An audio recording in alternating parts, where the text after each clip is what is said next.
not being funny for real, like the discourse around the woman only gym or the women's only gym, I'm not gonna lie, I try to stay away from these type of conversations, but let's just be real. I want you, okay, y'all already know I'm gonna give you biblical principle.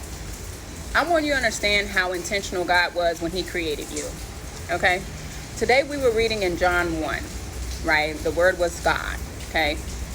The light that was with God, okay? At the beginning of creation. I want you to think about the origin of your creation. Not just, oh, my parents had sex. You get what I'm saying? Because that's a surface level thought. You're only scratching the surface. There were, I don't know how many billions of sperm that traveled to meet your mother's egg. And of those million, there was only one that fertilized that egg. And in the fertilization of said egg, there was a light that that exploded when those two things came together. And that was the birth of a child, if you will, the conception of a child. That's how intentional God was when he created each of us. Essentially what I'm saying is God made no mistakes, babe. You could have been anything else, but God made you male. God made you female. You could have been anything else, but God was so intentional. He made you what he made you. What's wrong with that? That's love. That is love. So to me, whenever people start mutilating their body, to me, it's almost as if they're saying, I'm a mistake. And God made an accident by making me a male or making me a female. God makes no mistakes, my love. You are not an accident, my love. You are not a mistake, my love. That of all the billion sperm, only one made it. And even of the one, there was only one that came with the light.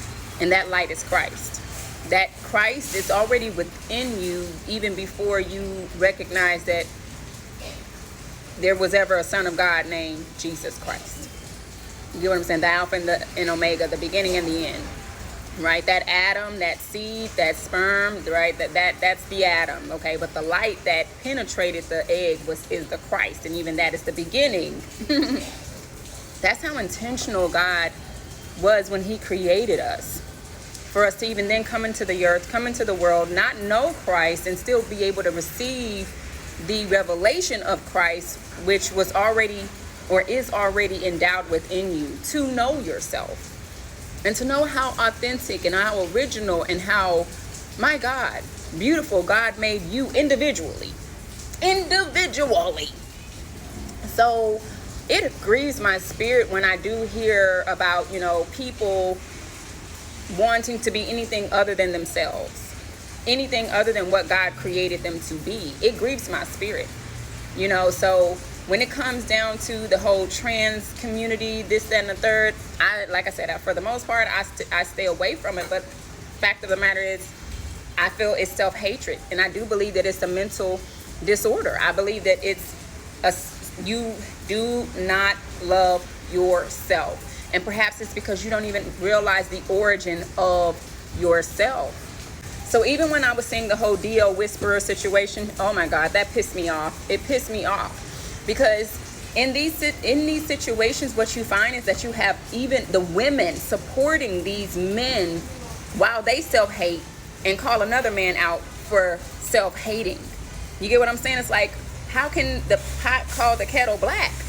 You're a man who's wanting to be with men, telling other men that are DL that they need to love themselves. So like, I just need you to understand, how much of you are you actually loving? Because did not God make you a man for a woman, for a female? You get what I'm saying? For marriage, for reproduction? Did not God make you for that? But you're calling another man out for doing exactly what you're doing. And then you have these women who support that. I need you to understand that if they did not have our support, that's the reason why I'm a big up and massive respect to the woman who created the women's only gym. It's like, if they didn't have our support, even I recall seeing one of his videos, and he was saying that women are his supporters, that they're always pumping him up. You get what I'm saying? To do what he's doing. And this was before I even knew that he rebranded himself. You get what I'm saying? It's like, how don't you guys see the wolf in sheep's clothing? How don't you see that he's siphoning from you? He if they didn't have our support,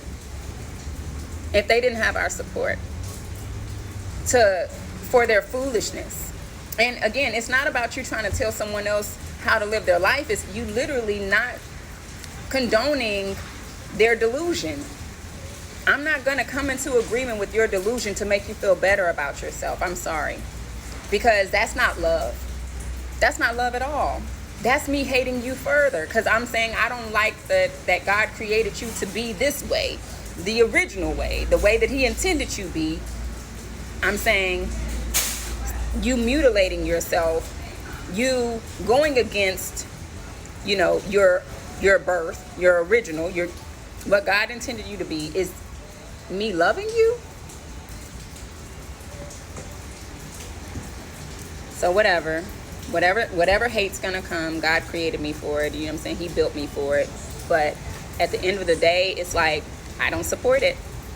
And I feel like us as women, we have to start really pulling our energy back from these spaces, because we're the ones that they're building their foundation on. Not cool, bro. And let me go so far as to say that we'll support men doing this, or just support others doing that, but when it comes down to like really, really supporting one another,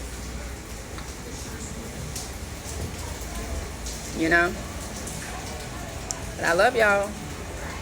I sure do. That's why I tell you the truth, Yvette, because I love you. Okay?